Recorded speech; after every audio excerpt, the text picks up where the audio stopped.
हर इंसान के अंदर ना कुछ एक अलग तरह का ना ओसीडी होता है। ओसीडी मतलब ऑब्सेसिव कंपल्सिव डिसऑर्डर।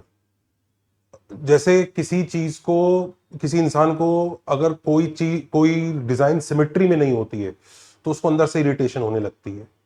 मुझे पता है कब इरिटेशन होने लगती है। मेरा ओसीडी तब आता है जब, जैसे मतलब ये आपको दिख रहा है स्क्वायर, अब इसमें येलो कलर किया हुआ है, सब बढ़िया है, पर मेरा ध्यान पता है किस चीज पे जाता रहेगा पूरे टाइम?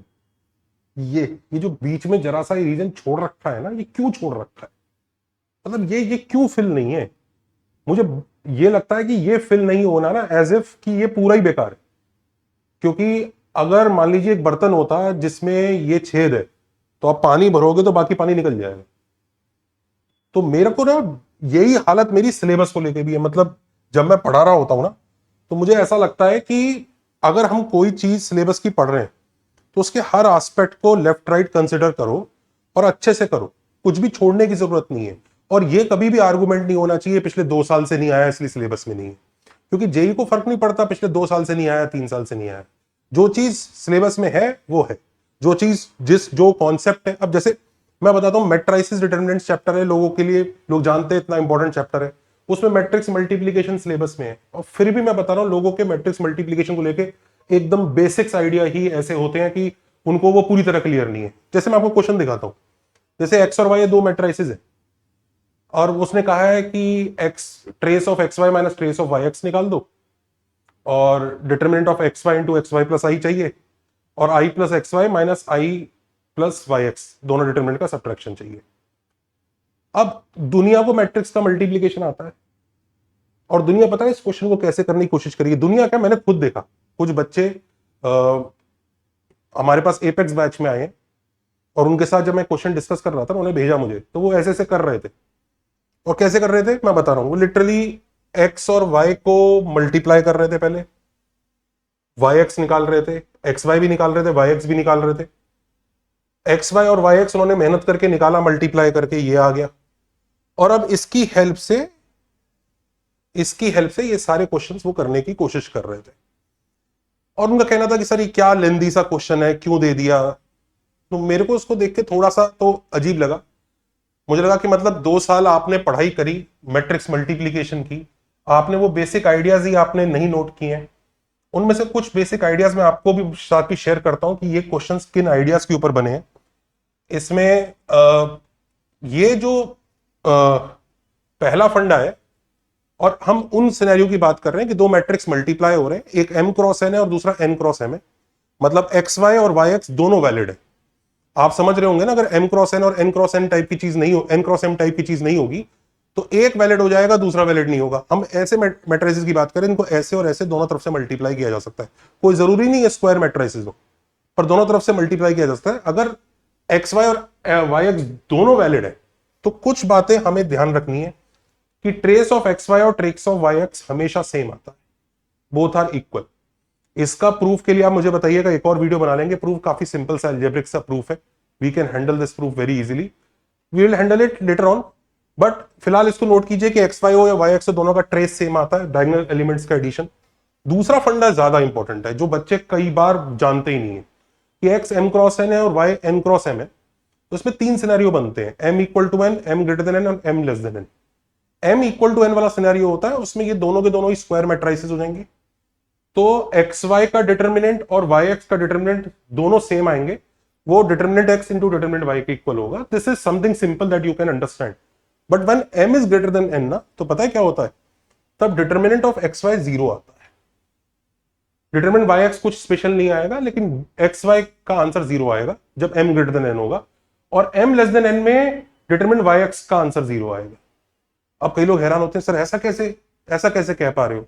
मैं आपको दिखाता हूं। जैसे ये एग्जांपल ही ले लीजिए, ये x है, ये y है, इन दोनों को मल्टीप्लाई करके उन बच्चों ने ये निकाला था, और वो एक्स वाई का डिटरमिनेंट, मतलब इसके बारे में बात कर रहे हैं, और हम उसी केस के बारे में बात कर रहे हैं। ये बेसिकली आप देख सकते हैं 3x2 है, ये 2x3 है, और m ग्रेटर देन n वाला केस की हम बात कर रहे हैं।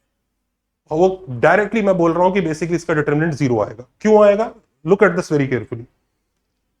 वो इसलिए 0 आएगा कि इन दोनों का मल्टीप्लीकेशन जो ये आया है, इसमें आप ऐसा कर सकते हो कि ये वाला जो डिटर्मिनेंट, ये मैट्रिक्स है ना, इसमें अगर आप एक कॉलम 0 0 0 एक्स्ट्रा डाल दो, एक नया मैट्रिक्स बना दो, और इसमें एक रो डाल दो 0 0 0, आपको पता है जैसे आपने इसको और इसको मल्टीप्लाई करके 8 लाए, 2 इंटू 1 प्लस 3 इंटू 2 8, अभी भी वही होगा, 2 into 1 plus 3 into 2 plus 0 into 0, you will still get 8।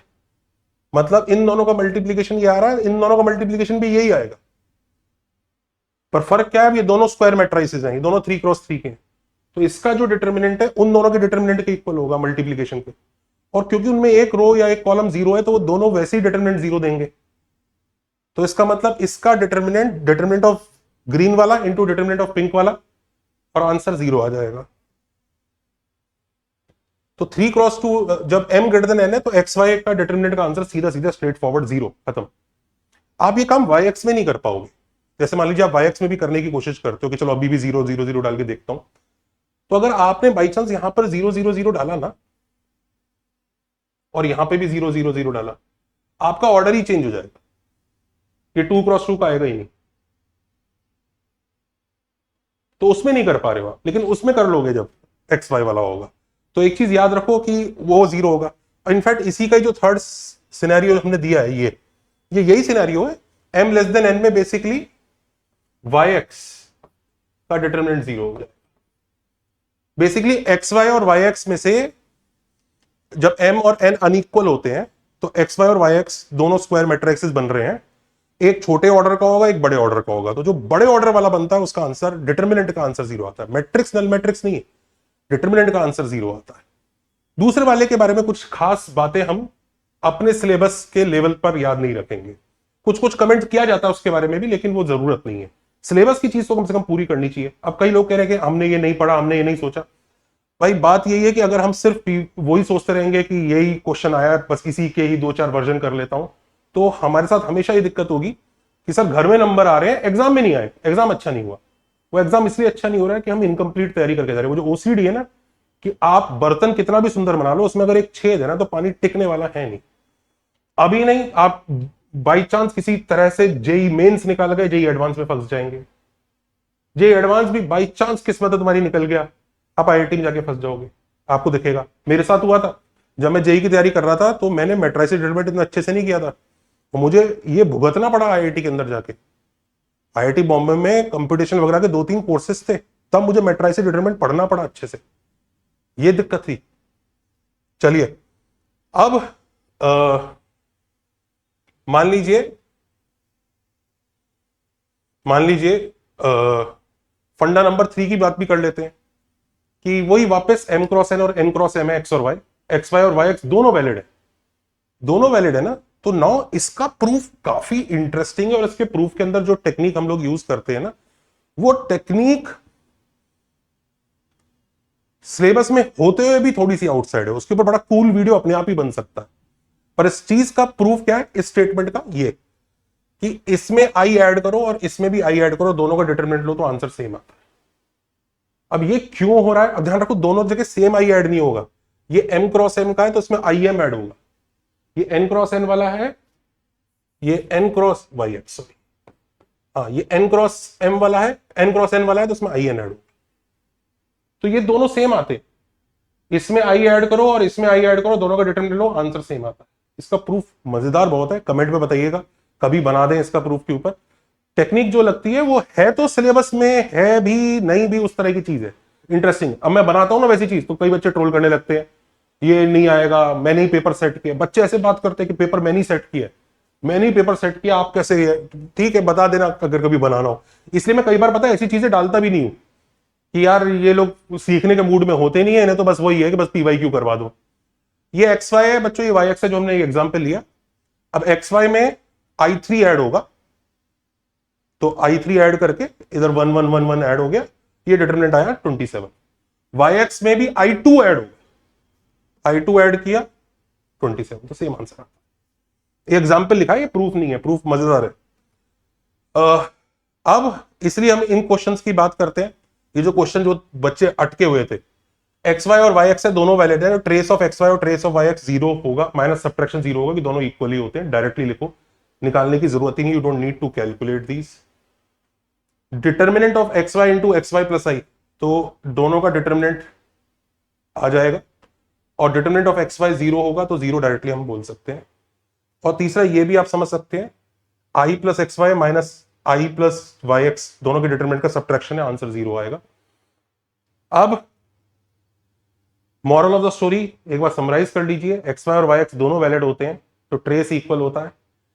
Determinant zero होगा एक्स वाई का अगर एम ग्रेटर देन एन है, और वाई एक्स का जीरो होगा जब एम लेस देन एन है।